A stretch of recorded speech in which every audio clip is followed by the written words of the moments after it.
and you incorporate the perception of like wrinkles and detail and material level, you get the detail without adding any weight to the model. And now you've got a highly detailed product that can be used in a product page or on a website or in a planner. So a lot of people in the space and a lot of innovation going on. It's like, okay, well, how do I get a really performant asset without, creating a lot of overhead? Growing a business requires a holistic approach that extends beyond sales and marketing. This approach needs alignment among people, processes, and technologies.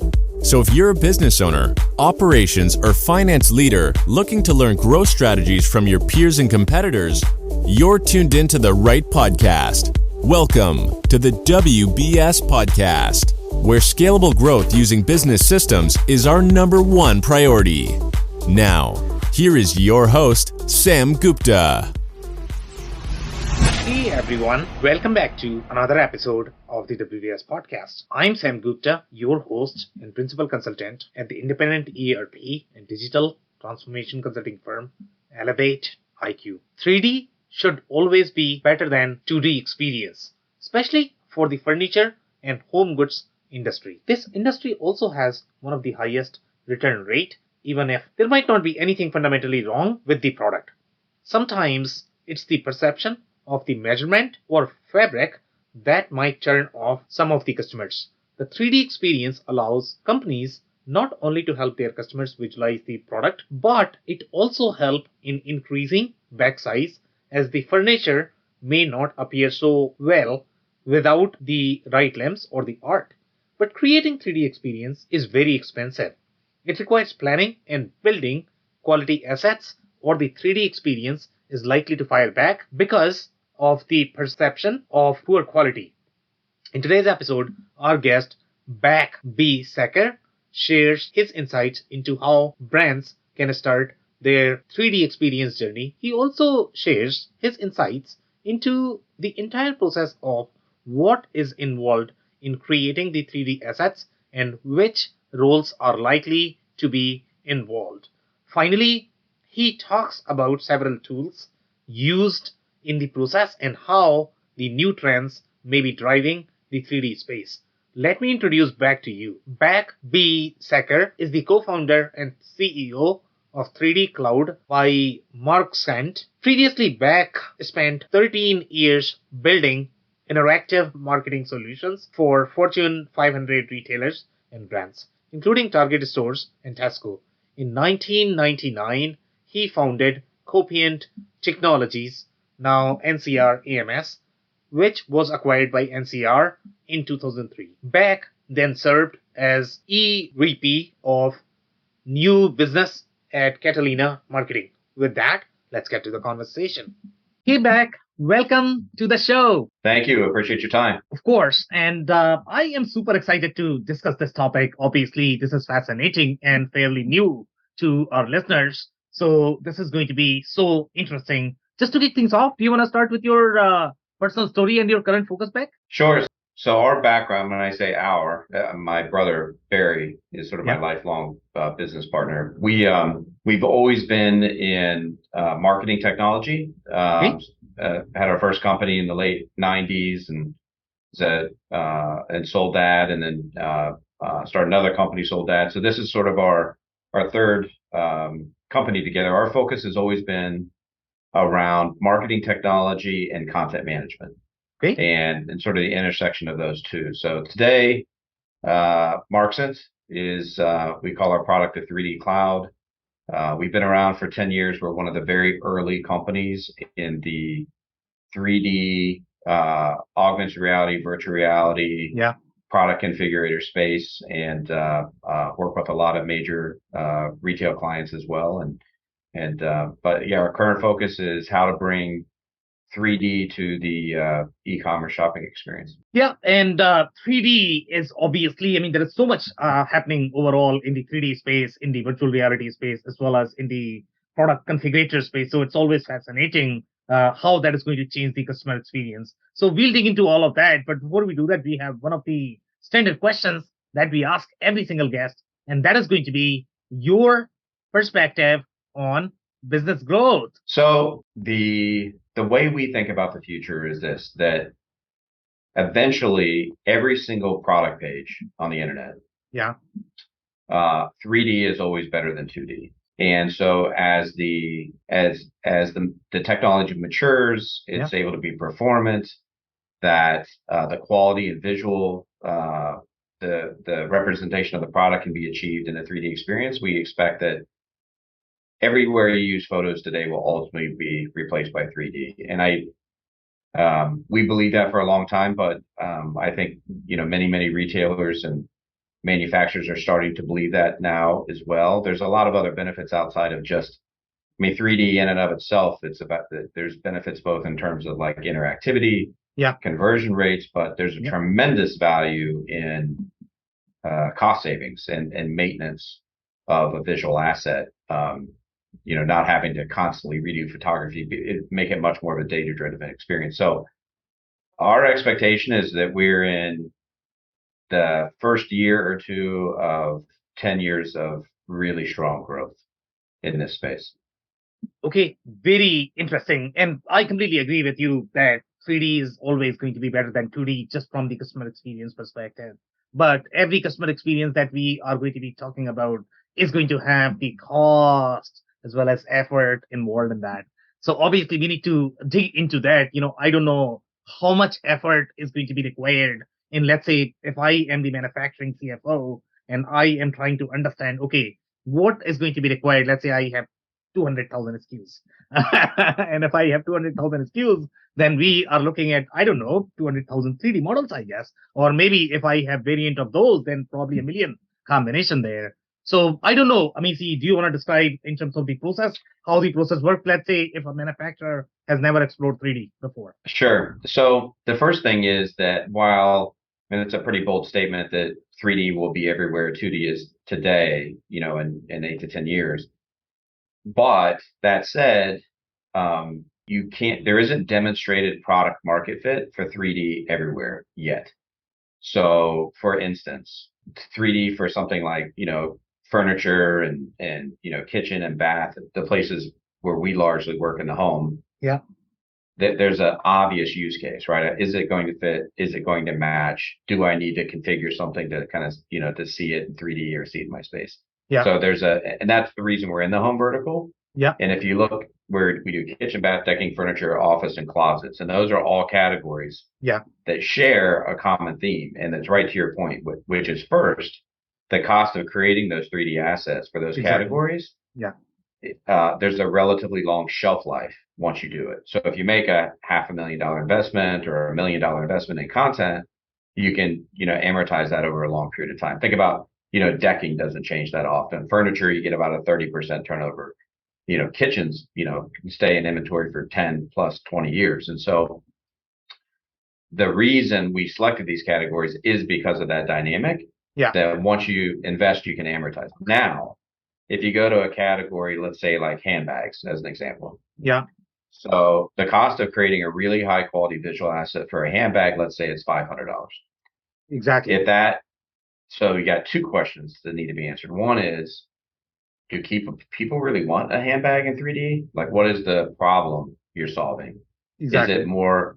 Now, look, if it only costs 10 cents to create that 3D model and you got a 0.0005%, conversion rate increase, and that was across 1 billion transactions, it makes sense, right? But if you're getting a small conversion rate, a high cost of content, and the product is going to be out of inventory in 3 months, the unit economics of that don't work. And so the first question to be asked is, what are the categories where cost of content, shelf life of content, and the consumer value proposition all kind of make sense and go there. So that's really what we're spending a lot of time doing, is thinking about, okay, what's the next set of categories? Exactly.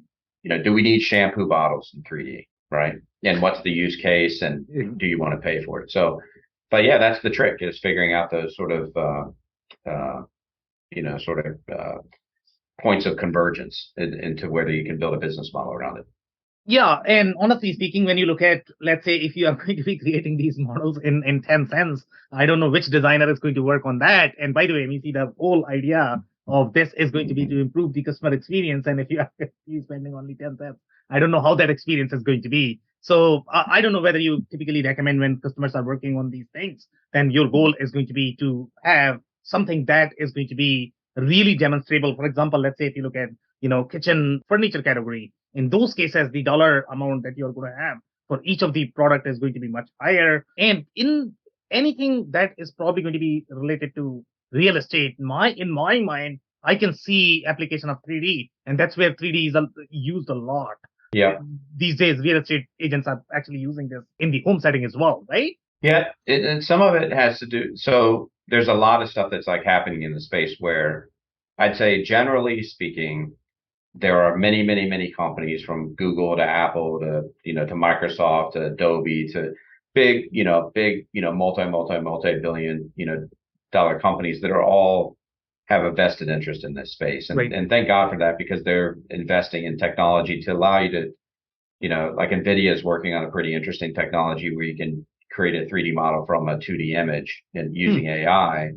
And so some of these other categories where there's not like a great product market fit, but it's fully automated to create the 3D asset, you can see if you might get like a little more traction. You're also seeing some of the categories, things that are geometric, like floors, cabinets, closets.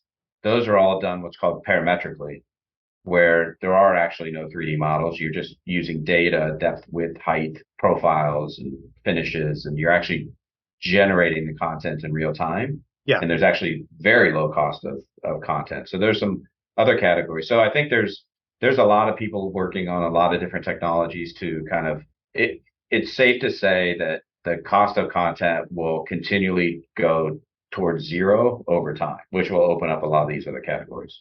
Yeah, that'll be ideal. I mean, see, if I could create content and like $0, okay, oh my goodness. I mean, for manufacturers, I guess that's going to be awesome. But I don't know the quality of the automated content, because in my mind, when I look at any of the 3D models, typically when people interact with 3D models, they are doing two things. Number one, they are trying to educate themselves through the product. That is number one. Number two, let's say if they run into any sort of issues and they are trying to, let's say, locate the part, that is also one category in which the 3D models are used. And if you are going to have some sort of misrepresentation of the product and they are trying to sort of learn from it, and then obviously the customer experience is not going to be there. So I don't know, how good these automated tools are going to be with that 3D experience. Have you run into any sort of issues in your experience, or are they good enough, close enough?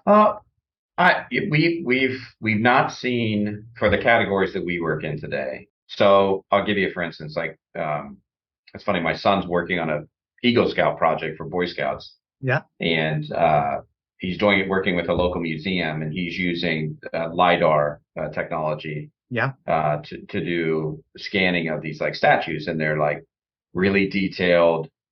Something that would cost thousands of dollars to 3D model by hand, but he can use photogrammetry to capture the image and upload it. And it's really impressive, like off of an iPhone. It's very, very, very, very good. So the other sort of contributing variable to content is going to be users themselves.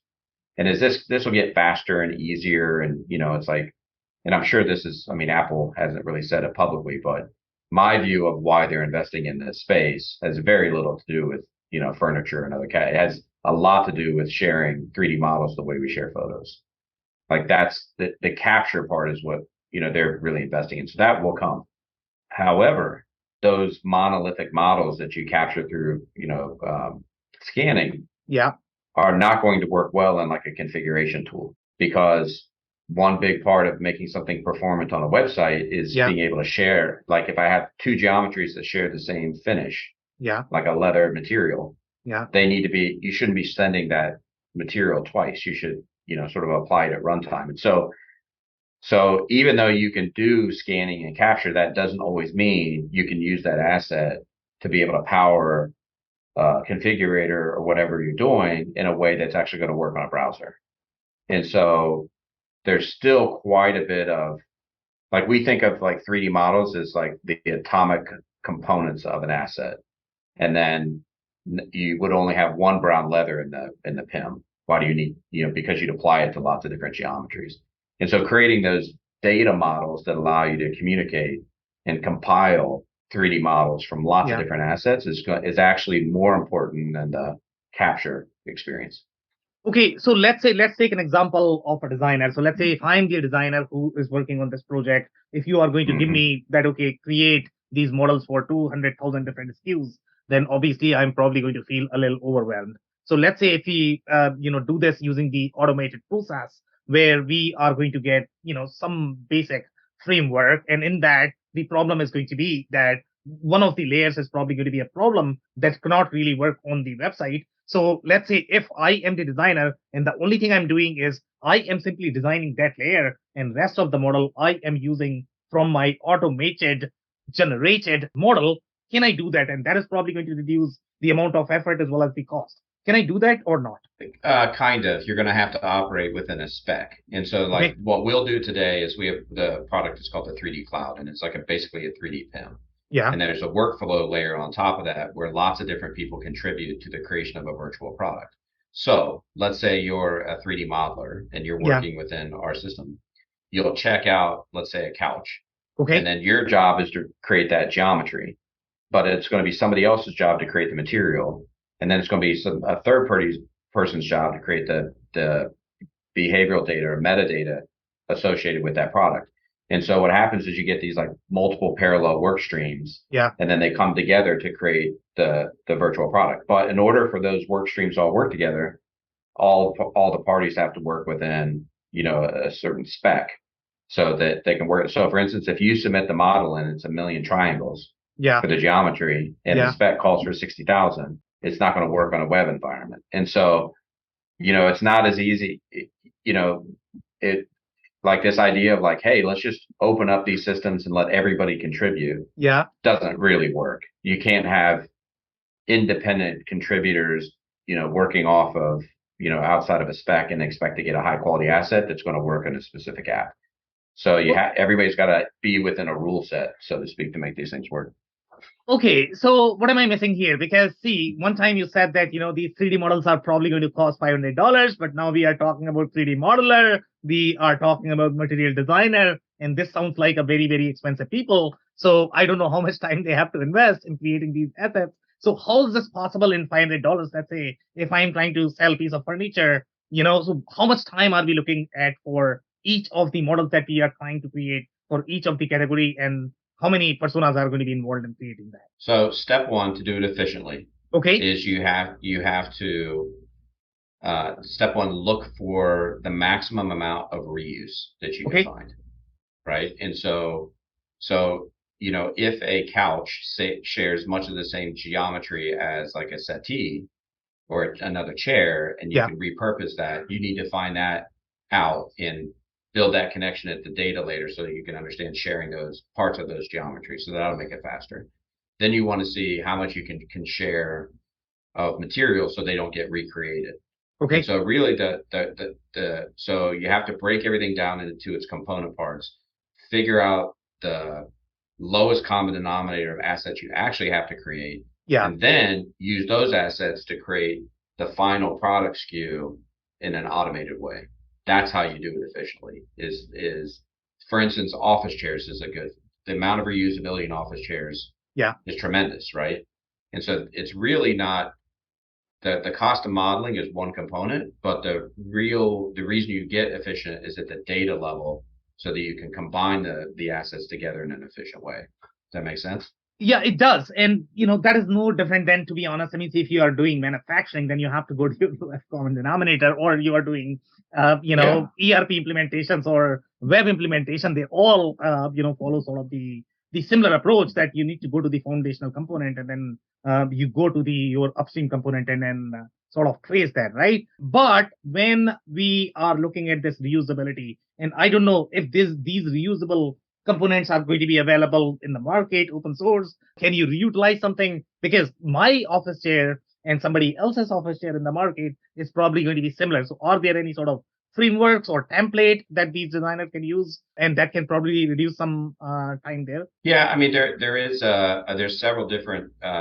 groups of forums and standards that, largely people have, just sort of naturally because of, Adobe tools and Maya and other existing tools in the market like OBJ and FBX file formats have Yeah. become kind of the standard for like runtime assets. And then people do things within their own infrastructures and create variants and so forth. But like, OBJ, FBX, and USDZ and GLB. And so there is kind of like a base standard that's starting to emerge in the market that if you hired somebody to do 3D modeling, they're going to know how to create, one of the two or three, four, most popular types of assets. Then the next step will be, well, what's the use case for that asset, right? And that'll determine sort of the size and level of definition for the asset, level Yeah. of detail that you can create. If you're going to use it for photography replacement, you could have a million triangle, million polygon couch is perfectly fine because you're going to Yeah. flat down and turn it into a photo. If you're going to use it in a room planner, you got to use something much smaller. So then there's this like management of variants based on which application type is going to be used. But I think the idea that, they'll emerge a quality use case standard in the market that everybody can kind of play in and interoperate. Well, I mean, that's inevitable. And like CG Trader and some of these other companies are creating these sort of marketplaces just like we did for photos at one time. Very interesting. So now let's take this discussion to a different level, because when you are creating these models, obviously somebody has to manufacture those as well, and then they have to talk the same language. When you are creating, let's say, the configurator, whatever you are going to configure, that has to go to your manufacturing floor. The engineering needs to approve that as well, that whatever model is going to be applicable from their perspective, it's really going to work on the production floor. It's going to have some sort of legs. So typically, they are probably going to be doing the design in some sort of CAD software, or I don't know the software that you use. Do you guys have any sort of overlap when you design? Can you give it to engineering and they are going to take it as is, or are they going to modify anything? How does that communication work? Yeah, most of the time, if a manufacturer is using 3D modeling, they're going to be using CAD tools. Yeah. And so CAD is going to be the highest detailed representation of the features of the product that you can get. Yeah. Then those are going to be simplified into like what they call like a runtime model or a mid-poly model that's game art that you could use on a browser. You're not going to use a CAD model like on a browser in a mobile application. So usually the order of events is, from CAD to a high poly game art, a high poly model that you could use for photography replacement. Yeah. And then that gets decimated down into like a game art model that you can use in an application on a browser. So it's like CAD to photography replacement, high poly to mid poly spec. That's usually the order of events that these models are built. And there are tools, by the way. I mean, we can convert from a CAD, and you could convert. It's called decimation, where you just take a high poly model, and then you can simplify it into a mid poly model or a low poly model. And then the content management system needs to sort of have all this history and variant types and to understand, where they're going to be used. So very interesting. So just to be clear, let's say if I'm the manufacturing company, then obviously I'm probably going to have some sort of CAD model if I'm the engineering shop or the manufacturing shop. So let's say if the only thing I'm trying to do is I am trying to convert all of these models into my configurator, the only thing I need to do is I can take these CAD models, and you already mentioned that there are tools out there that can convert into high, low polys. And once that is converted, then, the only effort is going to be involved in replacing these images that are going to be pretty for the browser, right? Or is there anything else there? No, I mean, there are categories like products that have like hard surfaces. So imagine like a table or a desk or something like that. Yeah. Your ability to use these conversion tools is this level of success you'll have without having to have like a human go in and modify the asset depends on the category of product. So for instance, if you have like let's say like a leather sofa that has like a lot of detail or wrinkles, right? Or maybe it's like a distressed finish or something like that. Like you're probably not going to have the same success converting from a CAD asset to a high poly asset to a mid poly asset to a low poly asset. You're probably going to have an artist go in there and and maybe clean it up or do some other process. And so, you kind of have to start batching your models into, okay, which process, which system, which converter can I use to go from, CAD to high poly all the way down? and they're not all going to go through the same workflow, but there are different tools that you can use for different types of product sets. Very interesting. So why is there a challenge in specific categories? Is it just the type of material, and because of that, the dimension is sort of changing? Is that the reason? What is the major reason why some categories do well and some categories don't? So if you have something that let's imagine you've got like a Victorian sofa, right? Okay. And it's got all this carving on the wood, Yeah. right? And it's Yeah. got, you know how you like when you upholster something and you put like a button on it and it makes that little tuft, and you've got all this like detail, and oh, maybe you've got like those little tassels that hang off the end, or so you've got all this detail. Yeah. And that detail is what makes the product, right? That's what somebody wants to Exactly. buy. Yep. And so if I simplify it with a tool, I may actually simplify out the detail that you want to show the Right. customer. Right. And so there's but if I leave that detail in there, it's going to be too big a model to actually go onto a website. So you have all these Interesting. like conversion problems. So this is a really interesting one. So imagine like a really detailed sofa with a lot of wrinkles in it, right? Yeah. Yeah. And if I actually tried to put in all that detail into the geometry Right. of the Right. object, Yeah. it would be a huge object, and it I would know. be so many megabytes you couldn't send. But Yeah. there are all these other techniques that are emerging, like, well, you know what? Let's leave the geometry alone and keep it at a mid poly, Yeah. 60,000 triangles, and let's put the detail in the material layer, Okay. which doesn't have any weight. And so if you put the material on the geometry and you incorporate the perception of like wrinkles and detail in the material level, you get the detail without adding any weight to the model, and now you've got a highly detailed product that can be used in a product page or on a website or in a planner. So a lot of people in the space and a lot of innovation going on. It's like, okay, Yeah. well, how do I get a really performant asset without creating a lot of overhead in the asset? And so lots of people, clever people, are figuring out new ways to thread the needle, if you will.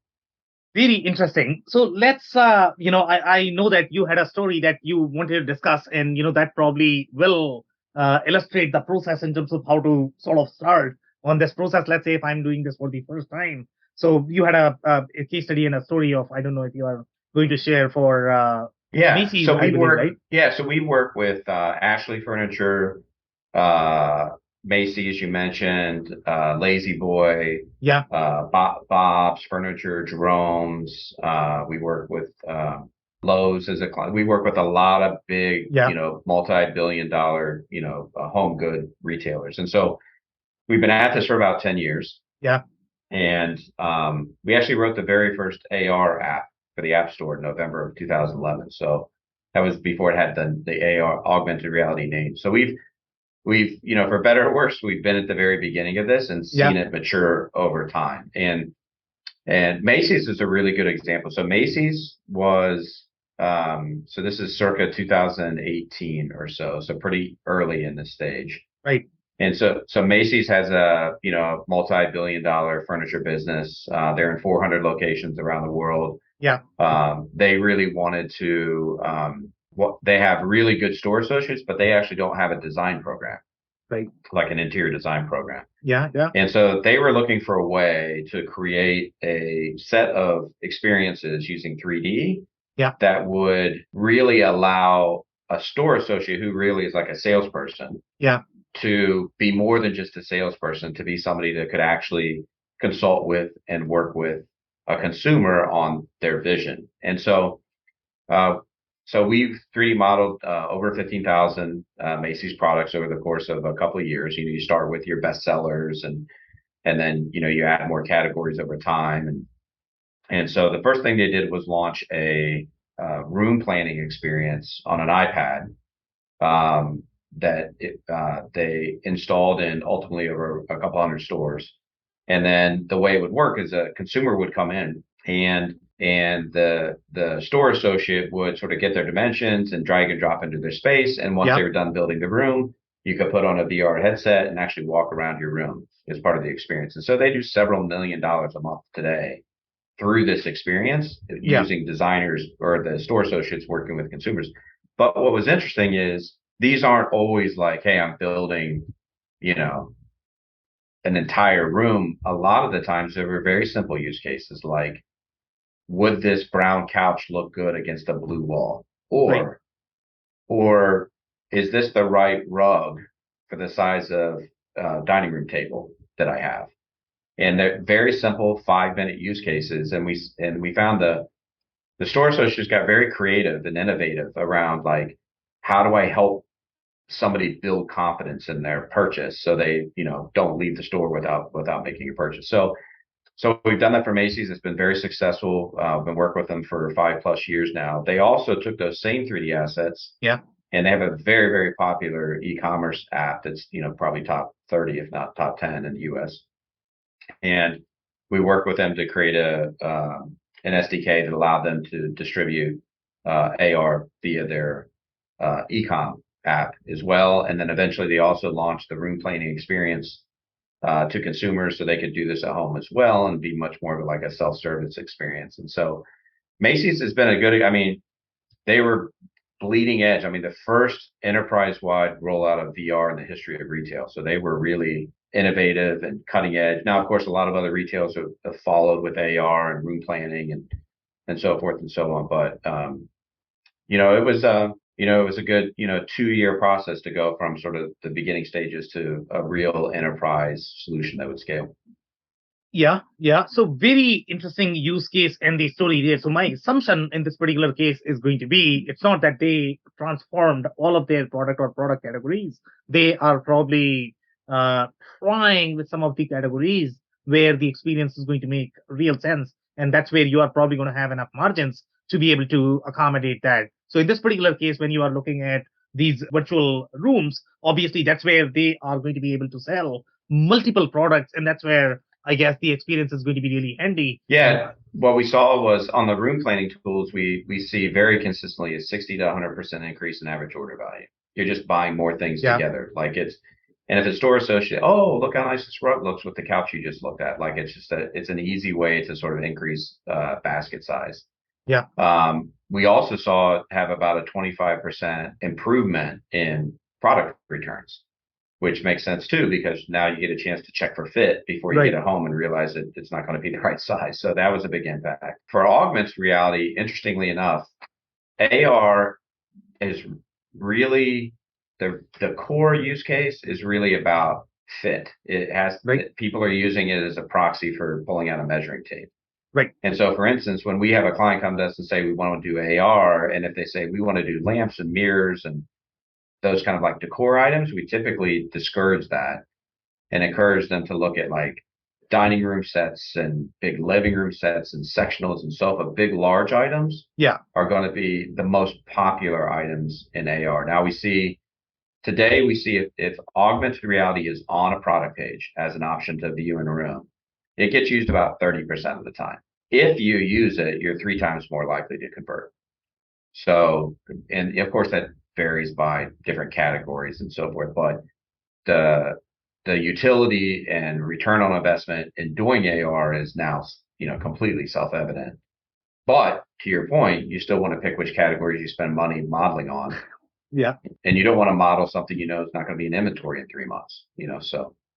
Exactly. So obviously I want you to touch on that point a little bit more, because I know you have spoken about that on a number of, occasions on this episode itself. So why is that the inventory shelf life is important? It's just because of the reusability of the models, I guess, because that money is just going to be wasted. But is that the case? Yeah, we've on a few occasions where we'll 3D model something that like let's say you have a new spring introduction, right? Yeah. And we'll 3D model something, then it goes to market and it's a new product for them, and then they find out it's not a very good seller. Right. And they discontinue the product, and then the model gets discontinued too. So, right. So most of our clients will wait to 3D model. Well, first of all, they'll do their most popular items because that's sort of self-evident.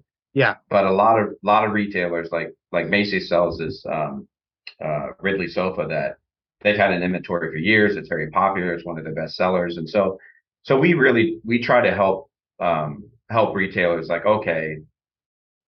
Like, let's say you wanted to do AR, and you've never done 3D before in your life. Right. Like, we wouldn't tell you to 3D model 5,000 products. We'd say, let's start with 500.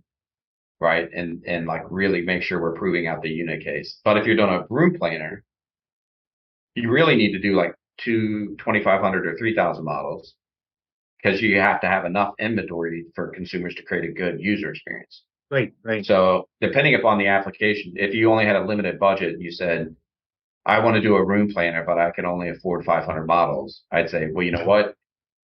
Let's step back a second and think about starting with augmented reality. Yeah, You can get, because you don't have to spend the same amount on modeling because you can do fewer assets and still get a good return on investment. So we're finding ourselves in this stage now of we have enough data to go, all right, well, helping our clients pick the right solution for the budget. And like, here's another example. If you want to do a room planning tool yeah, and you don't have an interior design team, then you're saying it's largely going to be used by consumers at home. right. Well, that's a different value proposition than if you have an interior design team and you can leverage the investment across e-commerce plus your virtual design team. Right. You're getting more of the benefit. And so we try to help our clients like, okay, what do you look like? What's your goal? How do you go to market? What's the price point of your product? Which application should you use? So we're doing more and more of that now as the market begins to, the industry is obviously maturing. So that's very interesting. And now I actually wanted to seek your perspective overall in this whole concept of metaverse, right? So here, when you talk about AR, VR, and modeling your room planning tool, you are talking about modeling just a very little concept. And in that itself, you are talking about millions of dollars of investment to be able to enable that experience, right? But now, when we think of metaverse, in that you are modeling pretty much the whole world. So I don't know how expensive that is going to be. So do you think that's that's going to be realistic? Do companies have enough investment or the return on whatever they are going to invest to be able to create these experience stores? And is metaverse going to be feasible in next 5-10 years unless some advancement in technology happens or the right now, I mean, we are probably going to be challenged with the bandwidth as well. After 5G, maybe it's going to be easier. But right now, technology investment, do you see metaverse as the feasible concept? So I'm 50 now, just to give you a little bit of context. I was answering these same questions. So when we started our first company in 1997, I was 27 or something like that. Yeah, and, yeah. And listening to everybody, the conversation feels a lot like the conversation I was having about the internet, Right. those many years ago. And is this really going to work? Are people really in? And so I find while I was incredibly enthusiastic in 1997 as a young person, like moving into business and being an entrepreneur, like I was over the moon, right? I was the most bullish person you could find, right? Yeah. Now that I'm 50 and the metaverse conversation is coming out, I find myself being a little bearish, but I'm not sure if it's because I really feel bearish or if I'm just older now and the idea it comes with age.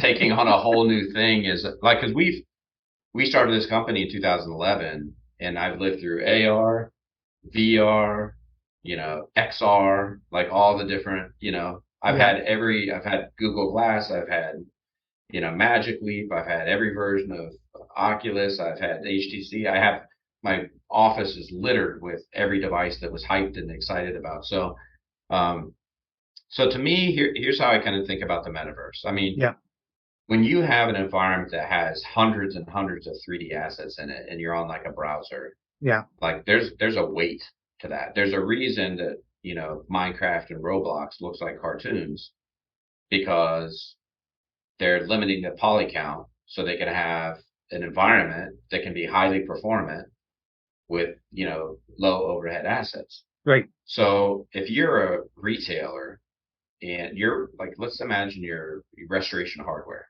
Yeah. Who more than any other company, I mean, maybe cares about the visual fidelity of their product, right? It's an exact representation of their product, and it's a $30,000 couch, and the thing has to look pristine.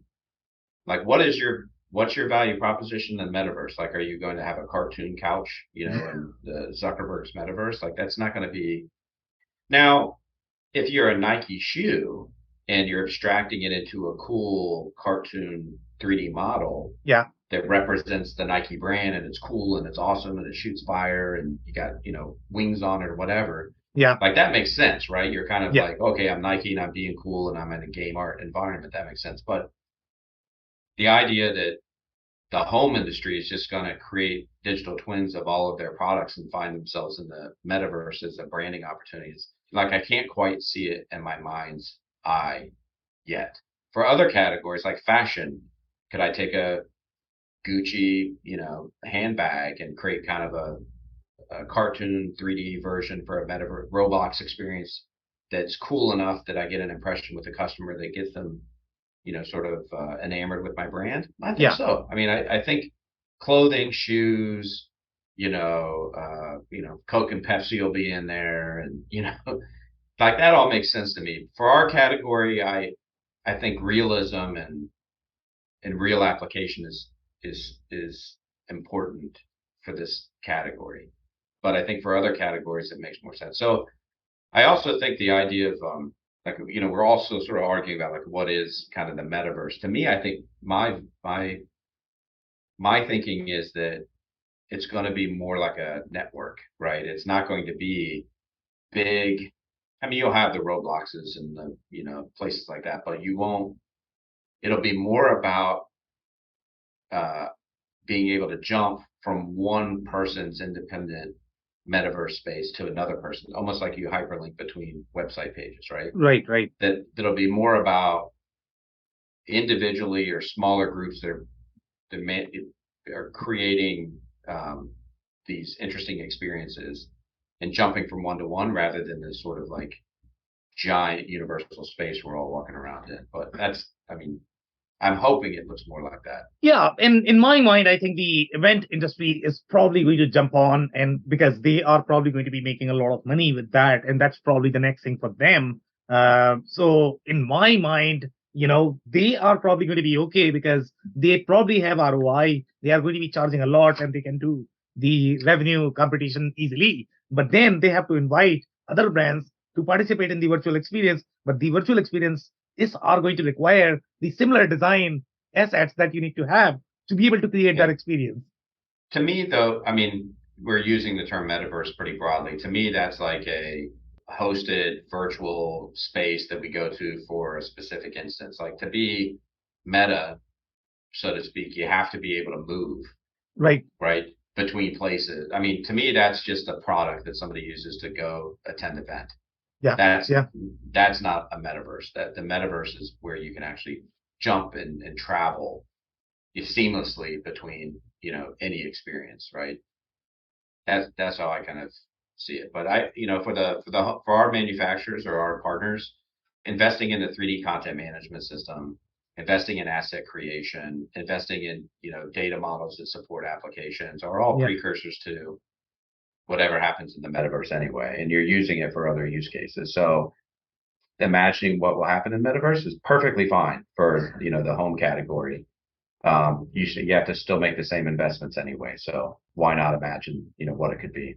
Exactly. And that's what I would feel as well, that probably, the configurator and 3D experience is going to be 3D and metaverse is probably going to be 10D. I don't know how many Ds are going to be there, but it's probably going to be the next level. Yeah, good. Okay, amazing. So that's it for today. Do you have any last minute closing advice for our listeners by any chance? Um, First of all, thank you. Really appreciate it. Enjoyed the conversation. I think the biggest piece of advice I would give people who are looking at moving into this space is don't get so enamored with the application right away or the specific use case, because that's pretty easy to do because you could spend a lot of time and energy and find yourself having to do a bunch of rework. I would think about something that's scalable and extensible. And that's really what we try to do for the market with our product is like, let's build a foundation so that when you start to invest in whatever you're going to do today, AR, VR, whatever, that 3D search is coming, right? There's all sorts of things coming. And so make sure that you're investing in a foundation that will allow you to grow without creating tremendous amounts of overhead. That would really be my major piece of advice and what I talk to, clients and prospects about every day. Yeah, could not agree more. And my personal takeaway from this conversation is going to be find the category. Finding the right category is probably going to be super critical in enabling that experience. And if you don't have the right category, then probably that might fire back, and you might think that configuration doesn't work. But if you have the right category, that's where you are going to get much higher conversion rate and the improvement in returns, as Beck has already pointed out on that note. Well, from 2011 when we started to 2015, we did every category you can imagine. We did Batman, actually a Batman program, shoes, books, fashion, and we tested and tested and tested and tested. We thought, a lot of those categories would work. And so unfortunately there's a lot of trial and error, but hopefully we're now all starting to understand where the biggest opportunities are. But thank you again. I really appreciate it, and be happy to do it again. Of course. Amazing. Thank you so much for your time. I cannot thank our guests enough for coming on the show, for sharing their knowledge and journey. I always pick up learnings from our guests, and hopefully you learned something new today. If you want to learn more about Beck, head over to marxent.com. It's marxent.com. Links and more information will also be available in the show notes. If anything in this podcast resonated with you in your business, you might want to check other related episodes, including the interview with Kurt Anderson from B2B Tail, who touches on why growth extends beyond sales and marketing. Also, the interview with Brian Beck from NCBA, who shares key trends in B2B e-commerce, including the rise of Amazon's prominence in B2B product research and buying. Also, don't forget to subscribe and spread the word among folks with similar backgrounds. If you have any questions or comments about the show, please review and rate us on your favorite podcasting platform or DM me on any social channels. I'll try my best to respond personally and make sure you get help. Thank you, and I hope to catch you on the next episode of the WBS Podcast. Thank you for listening to another episode of the WBS Podcast. Be sure to subscribe on your favorite podcasting platform so you never miss an episode. For more information on growth strategies for SMBs using ERP and digital transformation, check out our community at WBS.rocks. We'll see you next time.